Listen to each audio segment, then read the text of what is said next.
Human rights is, geez, that's a good question. Human rights. Well, that's a tough one. Wow. I don't even know how to give that a definition. I would probably have to do a little bit of homework or something. Any right that I think just as a normal, human, any... The rights that humans have. That's a very large debate. Tú le puedes preguntar a 20 personas y te van a dar 20 diferentes opiniones. Non saprei, una domanda complicatissima. We just take them for granted that they're there, but we don't even consider what they are.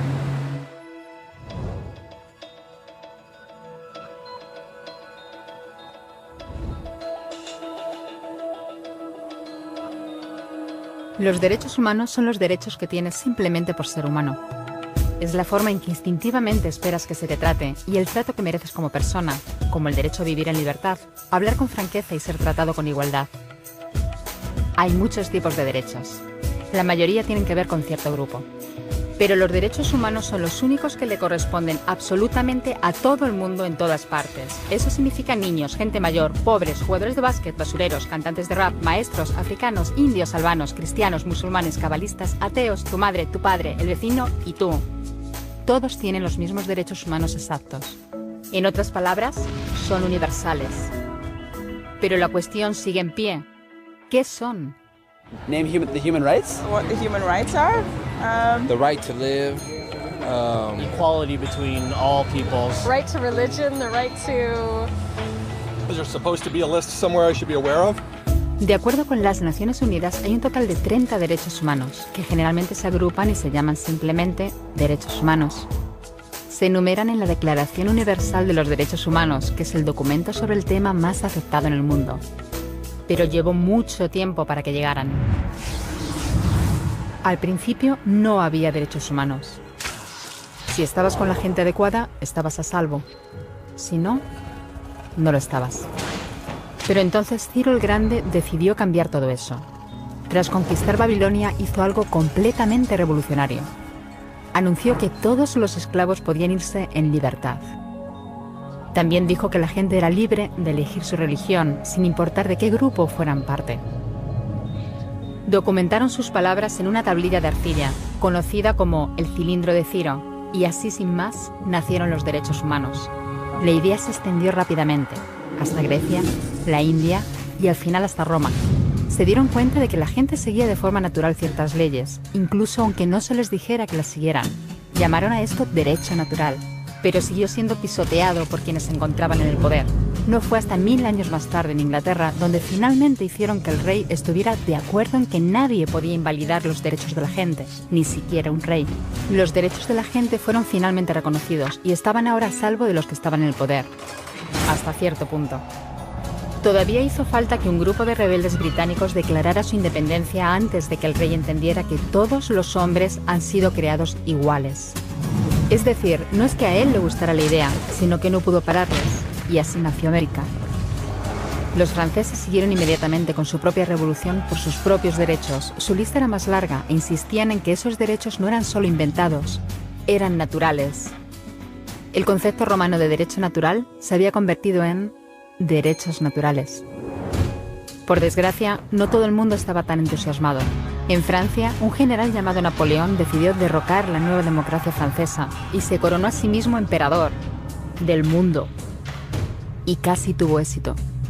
Pero los países de Europa unieron fuerzas y lo derrotaron. Y los derechos humanos eran una vez más un tema candente. Se redactaron acuerdos internacionales garantizando ampliamente muchos derechos por toda Europa, pero solo a través de Europa. El resto del mundo de alguna forma todavía no cualificaba. En vez de eso fueron invadidos, conquistados y consumidos por los enormes imperios europeos. Pero entonces un joven abogado de la India decidió que ya había sido bastante. Se llamaba Mahatma Gandhi y frente a la violencia insistió en que toda la gente en la tierra tenía derechos. No solo en Europa. Al final, hasta los europeos empezaron a estar de acuerdo. Pero no iba a ser tan fácil. Habían estallado 2 guerras mundiales. Hitler exterminó a la mitad de la población judía de la Tierra en los horrorosos campos de muerte nazi. En total, 90 millones de personas habían muerto. Nunca los derechos humanos habían estado tan horriblemente cerca de la extinción. y nunca había estado el mundo tan desesperado por un cambio. De forma que los países de la Tierra hicieron causa común y formaron las Naciones Unidas. Su propósito básico era reafirmar la fe en los derechos humanos fundamentales, en la dignidad y el valor de la persona humana. ¿Pero qué eran los derechos humanos? ¿Eran las proclamaciones de Ciro? ¿El derecho natural de Roma? ¿Las declaraciones de Francia? Todo el mundo parecía tener una idea ligeramente distinta de lo que deberían ser los derechos humanos. Pero bajo la supervisión de Eleanor Roosevelt, finalmente se pusieron de acuerdo en una serie de derechos para absolutamente todo el mundo. La Declaración Universal de Derechos Humanos. El concepto francés de los derechos naturales se había convertido finalmente en los derechos humanos. Así que, en resumen, al principio solo unos cuantos afortunados tenían derecho alguno, hasta que uno de ellos decidió, oye, otra gente también debería tener derechos, lo que fue estupendo, salvo que no todo el mundo estuvo de acuerdo. Y solo que llevó unos cuantos miles de años de lucha, declaraciones y más lucha hasta que finalmente todo el mundo estuvo de acuerdo en que los derechos humanos deberían ser para todos. Y vivieron felices y comieron perdices.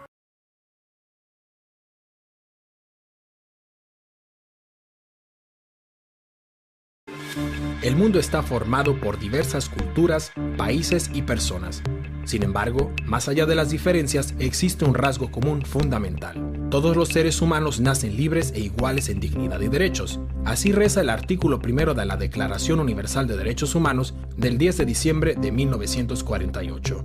Los derechos humanos se han convertido en uno de los conceptos más importantes de la historia de la humanidad. ¿Pero qué son realmente los derechos humanos? ¿Quién es responsable de su defensa? ¿Y son realmente válidos para todos los seres humanos? Se entienden por derechos humanos aquellos que corresponden a toda persona por el solo hecho de serlo. Son innatos. Los derechos humanos tienen validez sin excepción para todo ser humano en cualquier parte del mundo. Son, por lo tanto, universales. Son válidos para todas las personas por igual, independientemente de su raza, religión, sexo, orientación sexual, color de piel, edad u otras características que puedan diferenciar a los seres humanos entre sí. Los derechos humanos forman parte del derecho internacional. Ya la Carta de las Naciones Unidas de 1946 contenía importantes pasajes dedicados a la protección y el significado de los derechos humanos. El primer acuerdo internacional al respecto es la Declaración Universal de Derechos Humanos de las Naciones Unidas de 1948. En 1966, la ONU aprobó otros dos instrumentos internacionales, el Pacto Internacional de Derechos Civiles y Políticos y el Pacto Internacional de Derechos Económicos, Sociales y Culturales. Juntos se denominan Leyes Internacionales de Derechos Humanos. Son la base jurídica más importante a este respecto. A todos ellos hay que añadir otra serie de convenciones. La Convención sobre el Estatuto de los Refugiados, la Convención sobre los Derechos del Niño, la Convención contra la Tortura y la Convención sobre los Derechos de las Personas con Discapacidad. ¿Pero cuáles son en detalle los derechos humanos fijados por estos instrumentos? A menudo se clasifican los derechos humanos en 3 generaciones o dimensiones. La primera dimensión, los derechos civiles y políticos clásicos. A este grupo pertenecen el derecho a la vida y la integridad física, la prohibición de la esclavitud y el trabajo forzoso, la protección contra la tortura, la libertad de opinión, la libertad de conciencia y religión, una amplia prohibición de la discriminación, además del derecho al voto. La segunda dimensión, los derechos económicos, sociales y culturales, como el derecho a un trabajo y una remuneración adecuada, el derecho a la fundación de sindicatos, la paridad en los derechos de hombres y mujeres, la protección de la familia, las mujeres embarazadas, las madres y los niños, el derecho a nivel de vida adecuado incluyendo una alimentación nutritiva, el derecho a la mejor salud posible, el derecho a la educación y el derecho a la participación en la vida cultural. La tercera dimensión está compuesta por los derechos colectivos, por ejemplo, el derecho a la autodeterminación, el derecho al desarrollo, el derecho a un medio ambiente limpio y el derecho a la paz. En este sentido, resulta fundamental el principio de la indivisibilidad de los derechos humanos. Según este principio, no puede establecerse una jerarquía entre los derechos políticos, económicos, sociales y culturales. Los derechos humanos deben garantizarse conjuntamente. La realización de los derechos civiles y políticos depende de la garantía de los derechos económicos, sociales y culturales y viceversa. ¿Y quién se ocupa de que se apliquen y respeten los derechos humanos? La responsabilidad principal recae en los gobiernos. Estos no pueden perpetrar ninguna violación de los derechos humanos. Deben protegerlos de los ataques de terceros y tienen que crear las condiciones para su absoluto cumplimiento. El órgano central de la ONU es el Consejo de Derechos Humanos, formado por 47 estados con sede en Ginebra. El Consejo de Derechos Humanos revisa regularmente la situación de los mismos en los estados miembros. Asimismo, puede enviar expertos independientes a países específicos. Pero existe un problema. En este órgano participan muchos estados que en la práctica no protegen los derechos humanos. El Consejo de Seguridad de las Naciones Unidas se ocupa especialmente de la protección de los derechos humanos en guerras y conflictos armados. Sus esfuerzos se dirigen, por ejemplo, a luchar contra el reclutamiento de menores como soldados. La Alta Comisionada de las Naciones Unidas para los Derechos Humanos coordina todas las labores relativas a este respecto y dispone de varias oficinas locales que pueden enviar a expertos en derechos humanos a las misiones de paz de la ONU. La Corte Penal Internacional de La Haya. Por primera vez existe desde 1998 una instancia que puede investigar y condenar violaciones especialmente graves de los derechos humanos, como son el genocidio, los crímenes de guerra y los crímenes contra la humanidad. Sus alcances todavía son limitados a causa de la falta de apoyo de importantes naciones como los Estados Unidos de América o China. Sin embargo, este es un importante paso ya que los criminales de guerra ya no pueden estar seguros de permanecer impunes. Además de las instituciones internacionales de la ONU, existen otros organismos y acuerdos en materia de derechos humanos a niveles regionales. El Convenio Europeo para la Protección de los Derechos Humanos y de las Libertades Fundamentales, o el Tribunal Europeo de Derechos Humanos en Estrasburgo, la Carta Africana de Derechos Humanos y de los Pueblos, y la Convención Americana sobre Derechos Humanos. La sociedad civil asume un papel especialmente importante.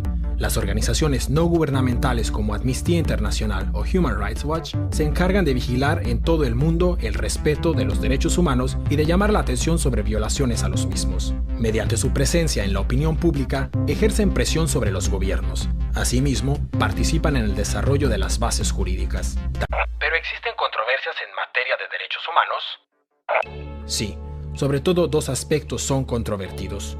Punto de discordia número 1. El carácter universal de los derechos humanos. El argumento, la idea de los derechos humanos procede de Occidente y por lo tanto no puede trasladarse automáticamente a otras culturas.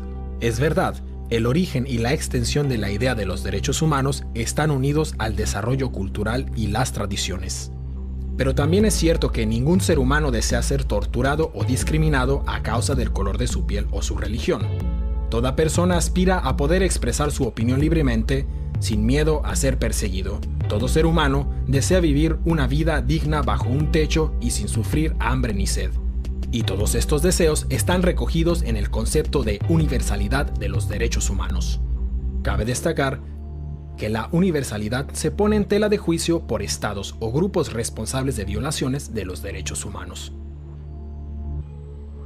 Punto de discordia número 2.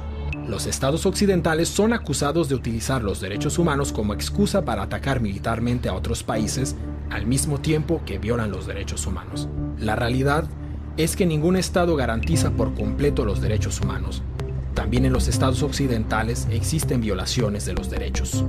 Especialmente tras los atentados del 11 de septiembre de 2001, se introdujeron una serie de medidas que recortan los derechos humanos y que se justifican argumentando la necesidad de la lucha antiterrorista. En conclusión, podemos comprobar que los derechos humanos son especiales. Corresponden a todo ser humano por igual. Su protección y su respeto deben ser prioritarios en las actuaciones gubernamentales, porque los seres humanos son el punto de partida y el objetivo de toda política. El Estado está al servicio de las personas y no al revés. Los derechos humanos requieren una lucha constante para su protección y su defensa.